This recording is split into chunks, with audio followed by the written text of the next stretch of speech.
Morning arrived, but Inspector Daniel Adeyemi did not notice it. He sat alone in his office, staring at the chess pieces arranged across his desk. They were no longer evidence. There were instructions. Pawn, knight, king. Each piece represented a life taken. Each move revealed something buried. And somewhere in the city, the unseen player was waiting for Daniel to understand the pattern.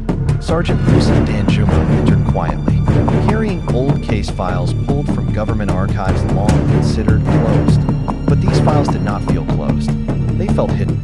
The redevelopment project they had been investigating, once praised as modernization, now revealed its true nature. Emergency land seizures, compensation accounts that were never funded, communities marked, relocated, without a destination listed. The paperwork had been signed quickly, too quickly. These weren't mistakes, Lucy said. Daniel nodded. They were decisions. Daniel's phone vibrated.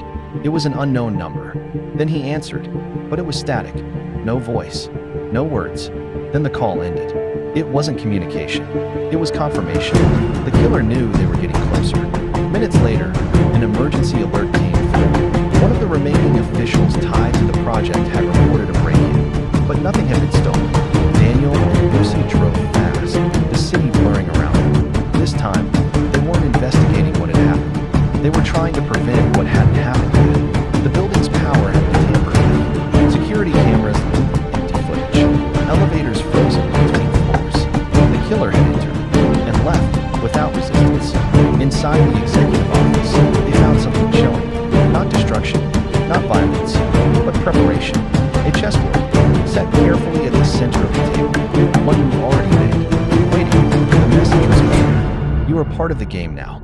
Daniel went back to the old woman. This time she didn't hesitate to speak. She described the day officials arrived with documents and armed escorts.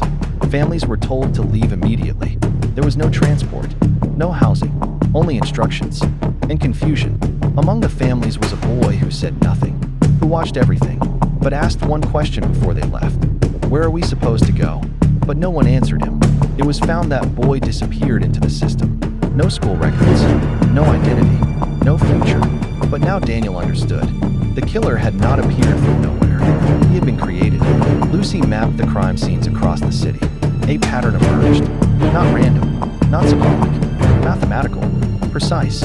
Each crime scene aligned with the structure of a chessboard grid.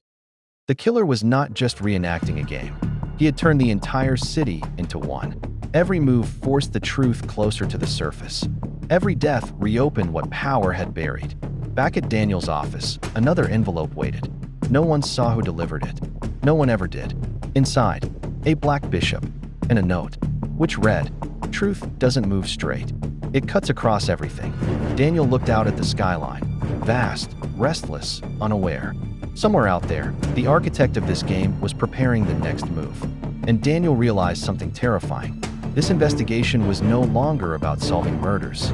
It was about deciding how much truth the city could survive. The board was almost complete, and the game was entering its most dangerous phase.